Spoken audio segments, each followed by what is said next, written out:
मेरे प्रिय दोस्तों, आप सबको नमस्कार। जैसा कि इसके पहले अभी हम बताए हैं आपको कि हिंदी का जो क्वेश्चन पेपर है अभी अच्छा हुआ है 30 क्वेश्चन का। इसका पूरा का पूरा सेट यानी कि 5वां सेट हम एक वीडियो बना करके डाल देंगे।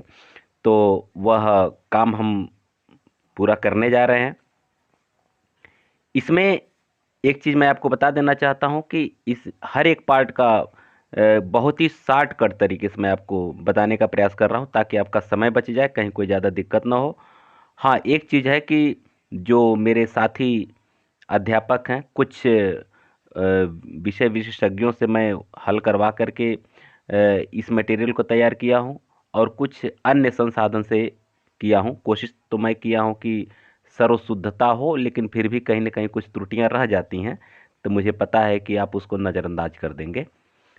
तो आइए चलिए देखिए, हम लोग सबसे पहले देखते हैं यह प्रैक्टिस सेट जो है ये डी है। जो क्वेश्चन बुकलेट सीरीज जो है यह डी है।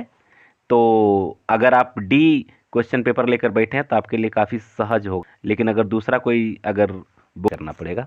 आइए देखिए, तो पहले हम लोग देखते हैं चाइल्ड डेवलपमेंट से संबंधित जो प्रश्न है। पहला प्रश्न है कि मूल प्रवृत्तियों को 14 प्रकार से वर्गीकृत किया। किसने वर्गीकृत किया है? तो मित्रों, ये हैं आपके मैकडूलर, ठीक है ना। दूसरा देखिए, किसी दूसरी वस्तु की अपेक्षा एक पर चेतना का केंद्रीकरण किसका है? तो उसको आप मत फोकस रहे, जो मैं यहाँ मार्कर से लगा रहा हूँ रेड से। तीसरा प्रश्न है कि निम्नलिखित में से किसका नाम सुजनन शास्त्र के पिता से जुड़ा हुआ है? तो तीसरा प्रश्न आपका हो जाएगा गाल्टन। क्या हो जाएगा? गाल्टन। चौथा प्रश्न है कि 12 वर्ष से 16 वर्ष के बालकों हेतु हिंदी में डॉक्टर एस जलोटा ने कौन सा परीक्षण प्रतिपादित किया था? तो यह आपका पहला हो जाएगा साधारण मानसिक योग्यता परीक्षण। चौथा प्रश्न देखिए, बुद्ध के द्विकारक सिद्धांत का प्रतिपादक किसने किया? तो यह आपका हो जाएगा स्पीयरमैन। छठवां है, ब्लूप्रिंट निम्न में किसका महत्वपूर्ण घटक है? तो आपका हो जाएगा 2 परीक्षण निर्माण। ठीक है, आइए सातवां प्रश्न हम देखते हैं। सातवां प्रश्न क्या कह रहा है? विकास की पूर्व संक्रिया अवस्था निम्न में से किसने दिया? तो यह दिया है आपका पियाजे ने। किसने दिया है? पियाजे ने दिया है। ठीक है। अच्छा, आपका अगला प्रश्न है, व्यक्ति जो जिस विषय विशेषज्ञ के द्वारा मिलता है, लेकिन ज़्यादातर वो कहें कि अभी प्रेरणा पर ही मतलब ज़्यादा फोकस होना चाहिए, लेकिन हो सकता है यह क्वेश्चन ये विवादित रहे, और जब विवादित क्वेश्चन होता है तो आप जानते हैं कि आयोग इसको तारांकित कर देता है। तो फिलहाल आप इसको उसको विवादित में रखेंगे। रुचि और प्रेरणा दोनों इसका उत्तर मतलब हमारे विषय विशेषज्ञ बताए हैं। आगे देखिए, 10वां जो क्वेश्चन है, शैशव काल का समय क्या है? तो इसका है 1 जन्म से 2 वर्ष तक। ठीक है। 11वां क्वेश्चन है, कोल्हर निम्न में किससे संबंधित हैं? तो इसका उत्तर हो जाएगा अधिगम के सिद्धांत। ठीक है ना। 12वां क्वेश्चन आपका है, डूगल के अनुसार मूल प्रवृत्तियों की संख्या होती है, कितनी होती है? तो यह होती है 14। ठीक है ना। चलिए, इसका हम लोग अगला क्वेश्चन देखते हैं, 13 नंबर का क्वेश्चन। मानसिक उद्वेलन प्रतिमान का प्रयोग निम्न में से किसके शिक्षण हेतु किया जाता है? तो इसका होगा आपका चौथा, सृजनात्मक शिक्षण हेतु किया जाता है। ठीक है। 14वां देखिए, निम्न में से किसके प्रयोग में कुत्ता एक विषय था? तो उसका आपका उत्तर हो जाएगा पावलाव। 15वां क्वेश्चन आपका है, मौलिकता, नमनीयता तथा प्रवाह निम्न में से किसके घटक हैं? तो आपका 15 का हो जाएगा एक सृजनात्मकता के घटक हैं। 16 देखिए, कोहलर अपने प्रयोग से यह सिद्ध करना चाहते थे कि अधिगम क्या है। अब देखिए यहाँ भी दो प्रश्न यहाँ विशेषज्ञों के अनुसार ये सही लग रहा है कि एक तो है कि समग्र परिस्थिति का प्रत्यक्षीकरण है, और दूसरा जो है कि मानव का अधिगम प्रयोजन है। लेकिन अब दोनों में क्या सही होता है, अब आयोग किसे सही मानता है, तो इसको आप फिलहाल इसको तारांकित रखिएगा, इसको दुविधा में रखिएगा, ठीक है। आगे देखिए 17वां क्वेश्चन, किसने पाठ्य योजना की पंचपद प्रणाली प्रतिपादित किया। तो ये है कौन, हर्बर्ट। 18 नंबर का जो क्वेश्चन है वह है, निम्नलिखित ग्रंथियों के आधार व्यक्तित्व के विभिन्न प्रकारों की चर्चा किसने की।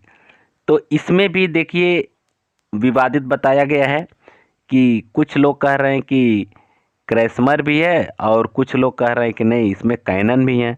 तो अब देखिए क्रेसमर को सही लगाता है आयोग की कैनन को लगाता है, ये तो भविष्य की बात है। आगे देखिए हम लोग क्वेश्चन नंबर 19 देखते हैं। क्वेश्चन नंबर 19, क्योंकि यह देखने से आपको कम से कम इतना अंदाजा लग जाएगा कि आपका कट ऑफ कितना जा रहा है, क्लियर हो पाएगा नहीं हो पाएगा, क्या होगा, इससे सब पता चल जाएगा। क्योंकि हो सकता है कि 2-4 क्वेश्चन विवादित हो तो उसको आप एक्स्ट्रा जोड़ करके अपना खुद का परीक्षण कर सकते हैं कि ये मतलब कहाँ तक आप जा सकता है। अगर मेरा अच्छा लग रहा है तो आप इसको लाइक और शेयर कर दीजिए, और चैनल पर नए हैं तो आप इसको सब्सक्राइब भी कर लीजिए। 19 नंबर का क्वेश्चन देखिए, सृजनात्मकता मौलिक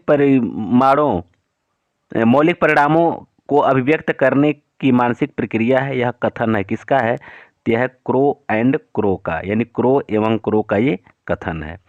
19 हो गया।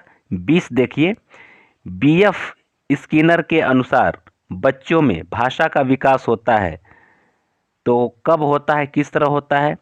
तो यह है, इसका विकल्प आपका हो जाएगा चौथा, अनुकरण एवं प्रबलन के फलस्वरूप होता है, ठीक है। 21वां क्वेश्चन है, युयुत्सा क्या है। युयुत्सा, तो युयुत्सा देखिए मूल प्रवृत्ति है, हालांकि कुछ लोगों द्वारा संवेग भी बताया जा रहा है, लेकिन ज़्यादातर मूल प्रवृत्ति पर फोकस किया जा रहा है, यानी कि 21 का 2, ठीक है। 22 देखिए, बालकों के सामाजिक विकास को प्रभावित करने वाले तत्व हैं, तो ये है सामाजिक परिवेशजन्य तत्व, ठीक है।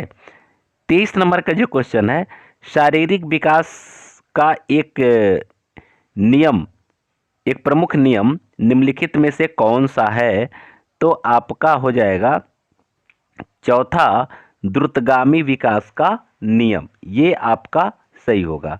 इसके बाद हम लोग देखते हैं अगला क्वेश्चन।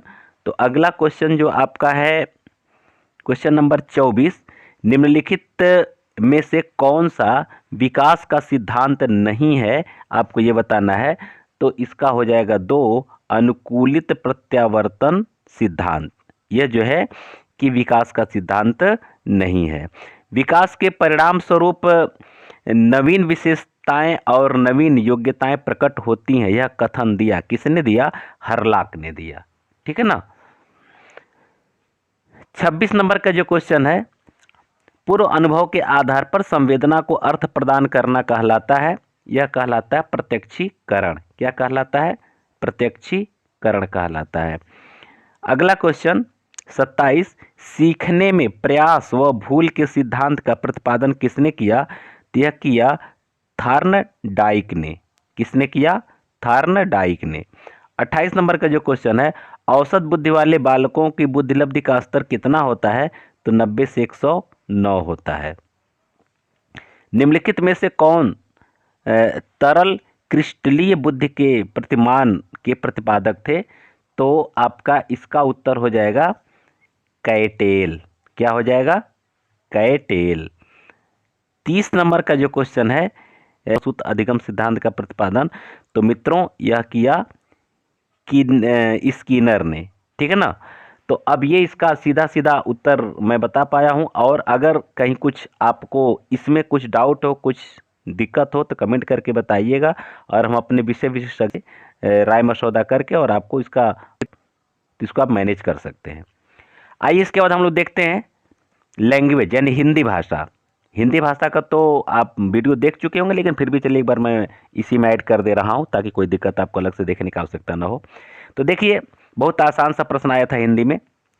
तो यह वर्तनी आपको शुद्ध करना था। निम्नलिखित किसकी वर्तनी सही है? तो अनुग्रहित होता है, ध्यान दीजिएगा, अनुग्रहित नहीं होता है। कुछ लोग इसमें भ्रम में पड़ जाते हैं कि अनुग्रहित, इसको हम सही कर दें, अनुग्रहित होता है, ठीक है ना। 32 देखिए, निम्नलिखित में शुद्ध शब्द क्या है? इसमें शुद्ध शब्द क्या है? तो पैतृक शब्द जो है कि यही शुद्ध है, यानी कि ए। 33 चरण स्थान क्या हो जाएगा? तालु हो जाएगा। 34 अत्यंत शब्द में प्रयुक्त उपसर्ग है, तो अति धन अंत होता है, तो अति उपसर्ग हो जाएगा। 35 नंबर का क्वेश्चन देखिए, उपत्यका का क्या अर्थ है? तो पर्वत के पास की जो भूमि है, पर्वत के पास जो तलहटी होती है, उसी को हम क्या कहते हैं? उपत्यका कहते हैं। 36 देखिए, इस देश में हिंदी भाषा का प्रयोग लिखने एवं बोलने में किया जाता है। इस देश मतलब किस देश में? भारत के अलावा और किस देश में हिंदी भाषा का प्रयोग लिखने और बोलने में किया जाता है? तो दोस्तों, मॉरिशस एक ऐसा देश है जहां मॉरिशस है, त्रिनिदाद है, ये सब ऐसे देश हैं यहाँ मूल रूप से हिंदी बोली जाती है, समझी जाती है। यहाँ के कल्चर और रहन सहन के बारे में भी वहाँ के लोगों को पता है और वह इसके अनुरूप सारा कार्य करते हैं। आइए 37 देखिए, सूर सागर किस भाषा की रचना है? तो सूर सागर जो है कि आप जानते हैं ब्रज भाषा की ही रचना है। 38 वीरों का कैसा हो बसंत कविता किसने लिखी? तो सुभद्रा कुमारी चौहान ने लिखा है इस कविता को। आइए इसके बाद हम लोग देखते हैं ये कुछ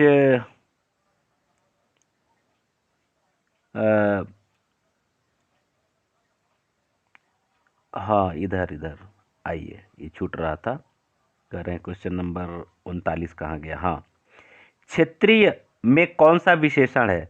तो देखिए, क्षेत्रीय में जो विशेषण है गुणवाचक विशेषण है, क्योंकि क्षेत्र से क्षेत्रीय शब्द बना हुआ है और यह एक मतलब जगह विशेष के गुण को प्रकट कर रहा है, इसलिए जो है कि यह गुणवाचक विशेषण होगा। 40 देखिए, चौराहा शब्द में समास है, क्या है? तो द्विगु समास है, आप भली भांति जानते हैं। 41 मौखिक अभिव्यक्ति का रूप क्या है? तो जानते हैं कि मौखिक अभिव्यक्ति का रूप जो है कि भाषण ही हो सकता है, क्योंकि सुलेख में भी लिखना है, शुद्ध वर्तनी में भी लिखना है, श्रुतलेख में भी लिखना है, लेकिन आशु भाषण में लिखना नहीं है, केवल मौखिक मुख से अभिव्यक्ति करना, मौखिक अभिव्यक्ति करना है, इसलिए जो है कि यही आपका उत्तर हो जाएगा। 42 का देखिए, हिंदी की जो बोलियां हैं, देखिए हालांकि इसके पहले वीडियो हम थोड़ा जल्दी में हम 22 बता दिए थे दोस्तों, लेकिन 22 सही नहीं है, ये 18 है, जैसा कि आप जानते हैं। जो आपकी पश्चिमी हिंदी की जो पश्चिमी भाषा में 5 बोलियां हैं, राजस्थानी में 4 हैं, और आपका जो पूर्वी हिंदी है उसमें 3 है, पश्चिमी हिंदी में भी 3 है, और पहाड़ी हिंदी में भी 3 है। तो कुल मिलाकर के 18 बोलियां हो जाती हैं। 22 जो है ये मान्यता प्राप्त भाषा है, जो संविधान में मान्यता प्राप्त भाषा है, यह 22 है, ठीक है ना। तो ये हिंदी भाषा की बोली 18 ही होती है, आप इसी। 43 देखिए, सामान्य पत्रिका के संपादक जो है अखिलेश की जगनिक की रचना है, क्योंकि यह उसी पर हम फोकस करते हैं। तो महावीर स्वामी का जन्म कहाँ हुआ था?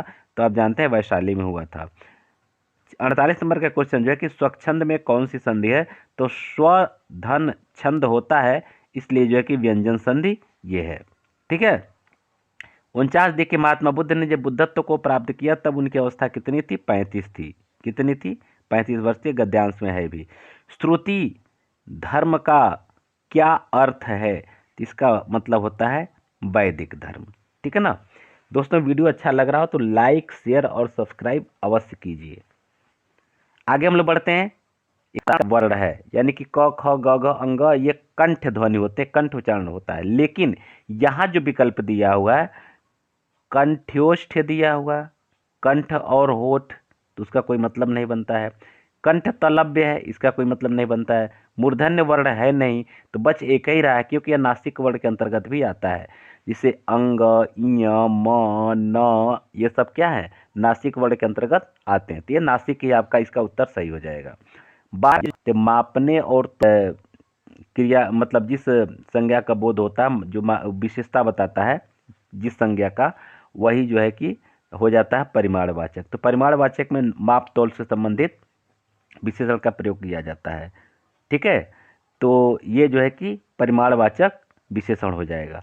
आगे समास का विलोम क्या होगा? तो समास के विलोम देखिए व्यास होगा। कुछ लोग सामासिक लगा दिए हैं, हालांकि सही नहीं है। शून्य का तत्सम क्या है? तत्सम शब्द पूछ रहा है, तो सन, शून्य और शून्य तो ऐसे ही तद्भव है, तो शून्य एक बच रहा है, यही आपका हो जाएगा शून्य। कहते हैं कि शून्य लिखो, शून्य लिखो, तो इसका मतलब शून्य से इसका अर्थ होगा। आंख की किरकिरी होने का अर्थ क्या है?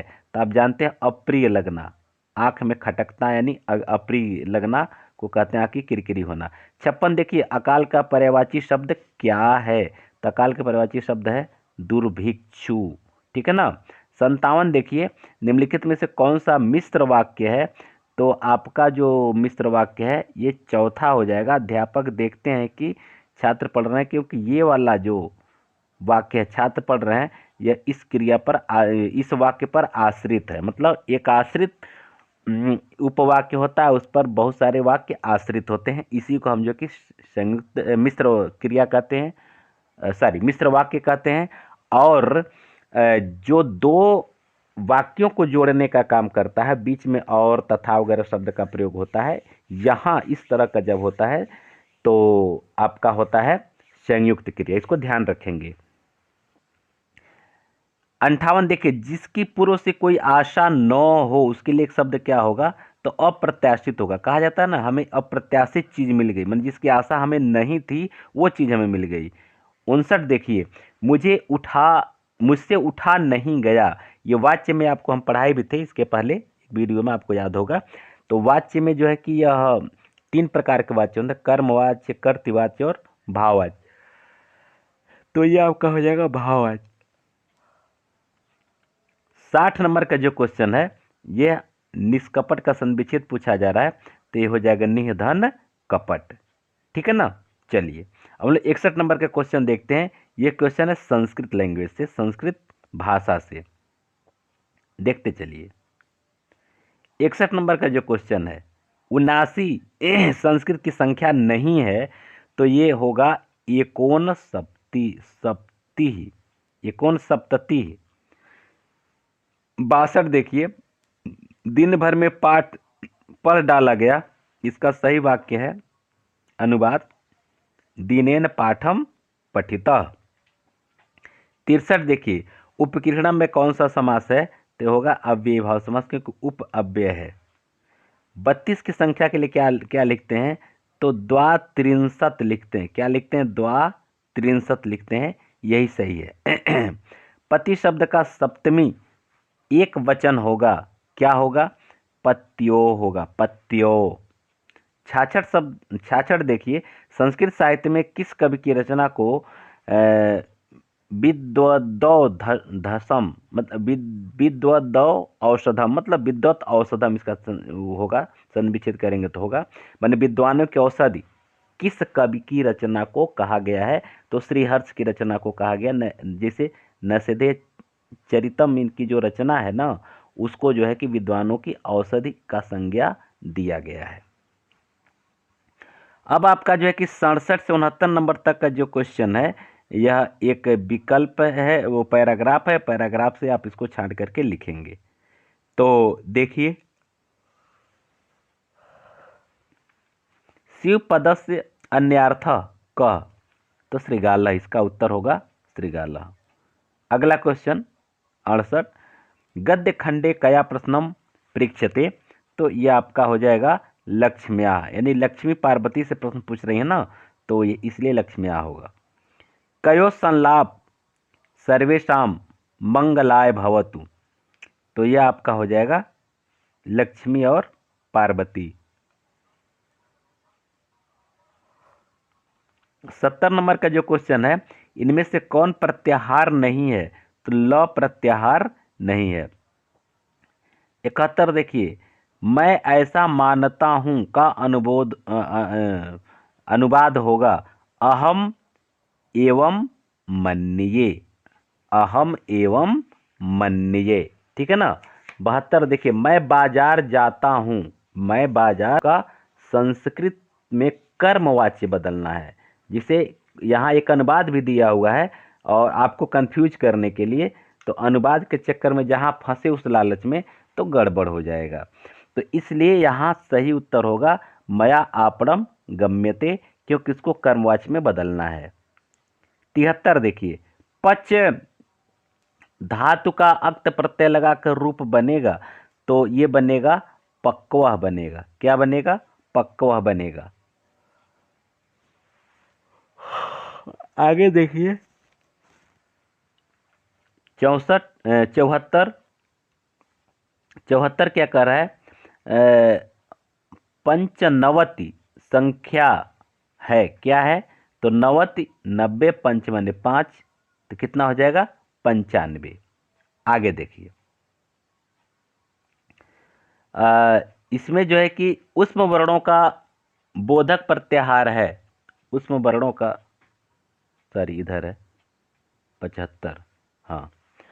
अव्यय शब्द समूह है। अव्यय शब्द समूह जो है यह क्या है? सर्वत्र, अधुना और ऊपर, यही है चौथा। 76 देखिए, अट प्रत्याहार के वर्ण हैं, तो ये होगा 2, हल तथा ह, य, व, र। 77 78 देखिए, अव्ययी भाव समास का उदाहरण लिखिए, तो अधिधन हरि, यही सही है क्योंकि अधि इसमें क्या है? अव्यय है। निम्न में कौन चतुर्विंशति सहस्त्री संहिता के नाम से विख्यात है? तो इसको रामायण को माना जाता है, यानी कि दूसरा नंबर का क्वेश्चन। इनमें से कौन संयुक्त व्यंजन है, ये पूछ रहा है। संयुक्त व्यंजन है तो ज्ञ है, ये आपका संयुक्त व्यंजन हो जाएगा। 81 शिशु मोदकाय रोदति, तो इसका जो सूत्र बनेगा क्या है? ताद्यर्थे चतुर्थी वाच्या, ठीक है ना, तो इसमें चतुर्थी बनेगा। 82 देखिए, उच्च उदाहरण है किसका? तो 82 का आपका हो जाएगा नियत लिंग का। हालांकि कुछ लोग आलिंग भी, कुछ लोग इसको नियत लिंग का ये इस नंबर का क्वेश्चन आपका हो जाएगा 83 नंबर का जो क्वेश्चन होगा। उष्म वर्णों का बोधक प्रत्याहार है, क्या है उष्म वर्णों का बोधक प्रत्याहार?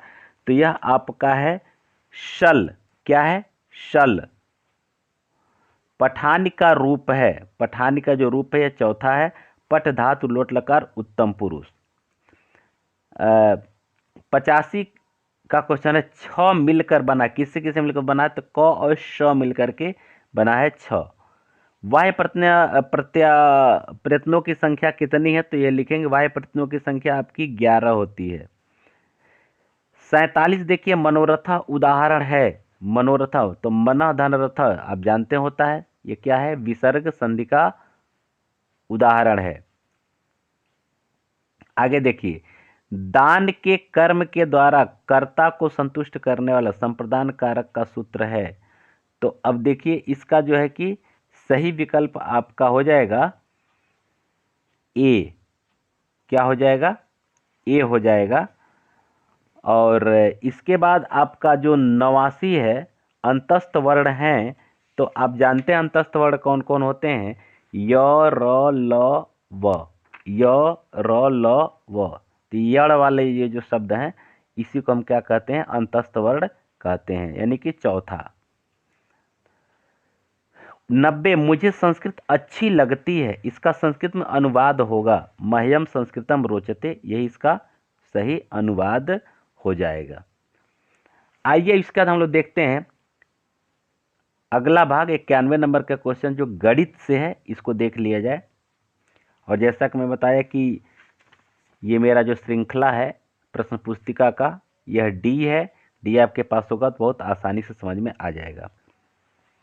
तो गणित की जहाँ तक मैं सवाल लगा नहीं पाऊंगा, लेकिन आपका जो हमारे विशेषज्ञ बताएं उनसे सहयोग, इसको आपका केवल आंसर बताऊंगा। अगर उसको समझना होगा तो बताइएगा, उनसे हम समझ करके और आपको चाहे कहेंगे तो टेलीग्राम पर डाल देंगे या फिर कमेंट बॉक्स में भी डाला जा सकता है।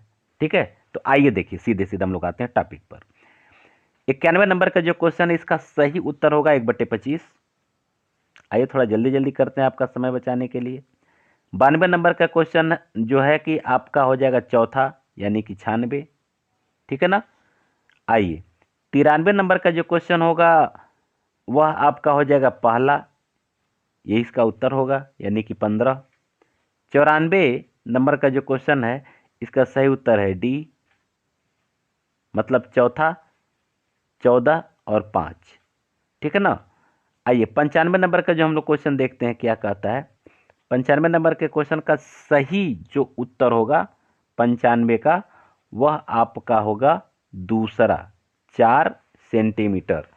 इसके बाद आपका 96 का जो उत्तर होगा वह होगा 2/330। क्या होगा? 2/330। 97 देखिए, 97 नंबर का जो क्वेश्चन है, तो 97 नंबर का क्वेश्चन आपका हो जाएगा चौथा, चौथा क्वेश्चन हो जाएगा, चौथा क्वेश्चन आपका हो जाएगा, ठीक है ना। तो आप इसको सही कर लीजिए। और 98 नंबर का जो क्वेश्चन है, एक प्रश्न पढ़ने जा रहे थे, बस सीधे से उत्तर आइए। 6 सही 2/3 सेंटीमीटर, ठीक है ना।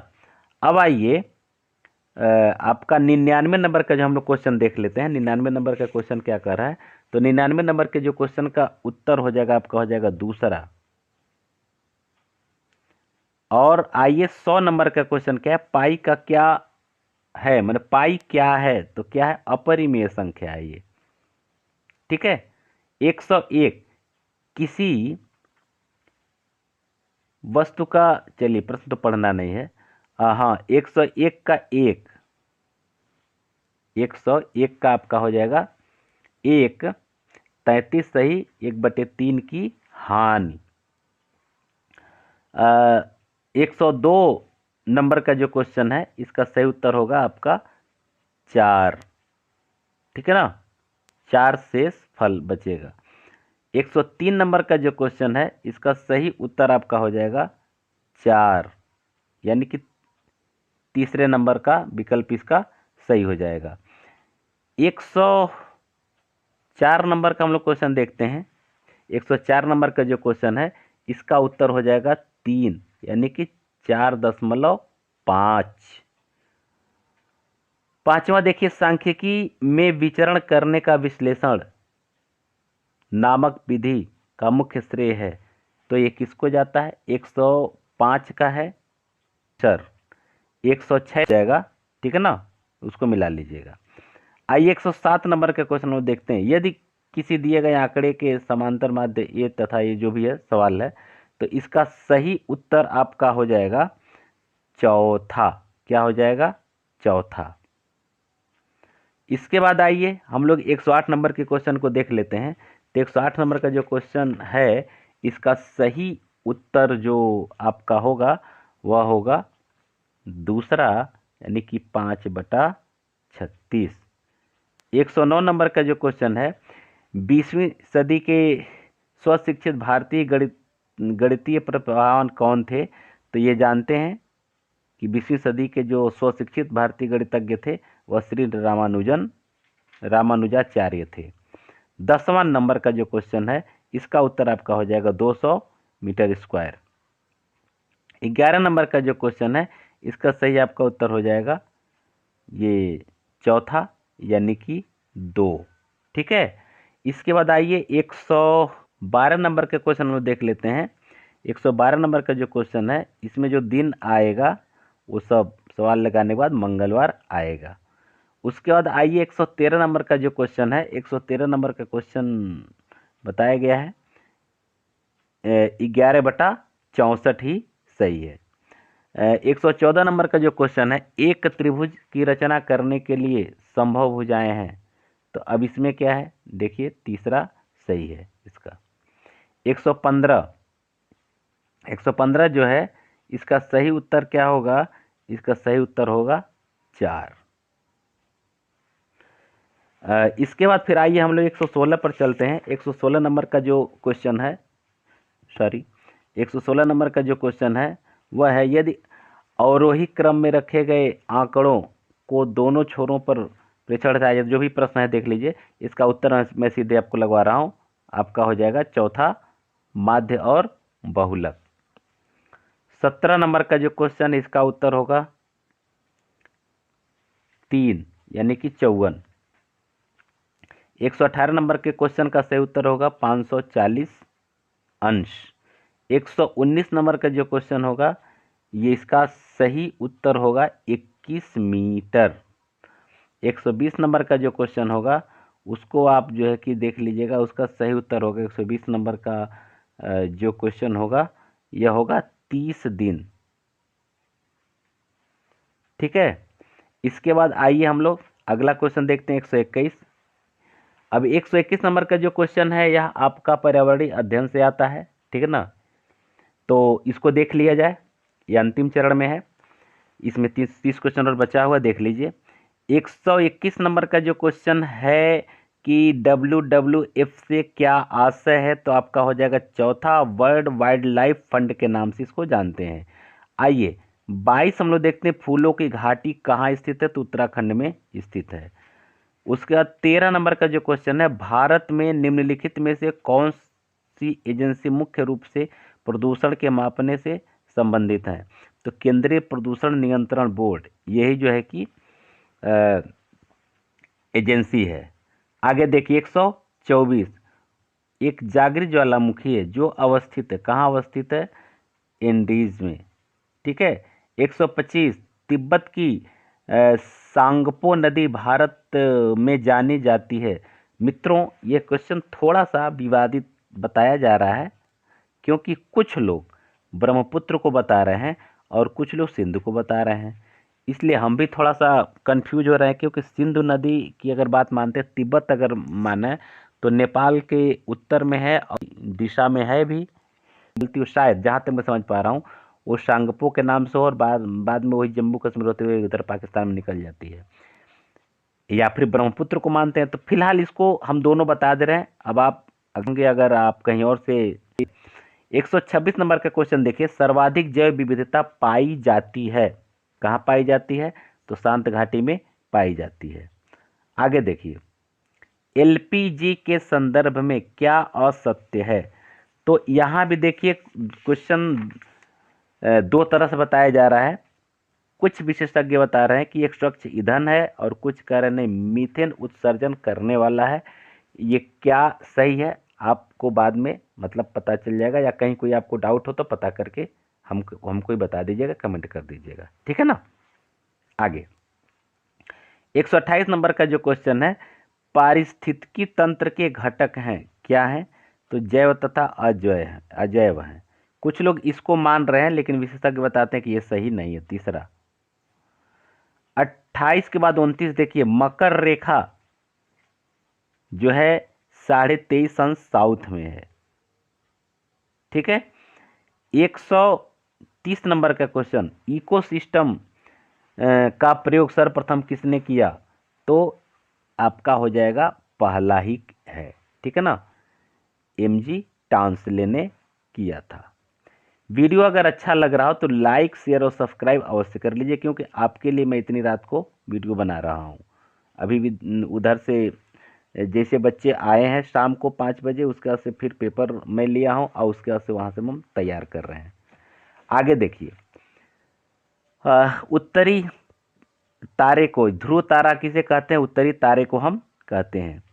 132 नंबर का जो क्वेश्चन, भारत में प्रोजेक्ट टाइगर प्रारंभ किया गया, कब किया गया, तो 1973 में। फिर जो 133 नंबर का जो क्वेश्चन है, वह है कान्हा राष्ट्रीय उद्यान कहाँ है, तो मध्य प्रदेश में है। ठीक है। अगला क्वेश्चन देख लीजिए, लखनऊ समझौता 1916 किन दो के मध्य हुआ, तो यहाँ दो बातें बताई जा रही हैं, हिंदू व मुस्लिम के मध्य बताई जा रही हैं, और कोई कोई नरम दल व गरम दल के मध्य बता रहे हैं। ठीक है ना। चलिए आगे देखिए, जंगली गधों का अभ्यारण्य कहाँ है, तो जंगली गधे पाए जाते हैं गुजरात में। ठीक है। 36 देखिए, 136, घास भूमि क्षेत्र के परितंत्र के खाद्य श्रृंखला में सबसे उच्च स्तर का उपभोक्ता होता है, तो दोस्तों यह भी प्रश्न विवादित रहा, इसके पहले पूछा गया था। तो आयोग ने मांसाहारी को माना था, जबकि कोर्ट ने ये जीवाणु को माना था, और NCERT ने भी जीवाणु को ही सही माना है। तो अब ये देखा जाए, वायुमंडल का प्रमुख स्तर जो पृथ्वी के सबसे पास है क्या कहलाता है? वो क्षोभमंडल कहलाता है। आइए 138 देख लिया जाए। भारतीय संसद द्वारा जैव विविधता अधिनियम पारित किया गया, कब पारित किया गया? तो 11 दिसंबर 2002 को पारित किया गया। 139 नंबर का जो क्वेश्चन, निम्नलिखित में से कौन सी कृषि करने की प्रक्रिया पर्यावरण संरक्षण में सहायक है? तो इसमें सबसे बढ़िया है जैविक खेती, जो है ये बहुत अच्छा है और इससे जो है कि पर्यावरण में सहायता मिलती है। आइए आगे देखते हैं 140 नंबर का क्वेश्चन। 140 नंबर का जो क्वेश्चन है, अम्लीय वर्षा से संबंधित है, क्या है? तो यह है आपका सल्फ्यूरिक एसिड। आगे देखिए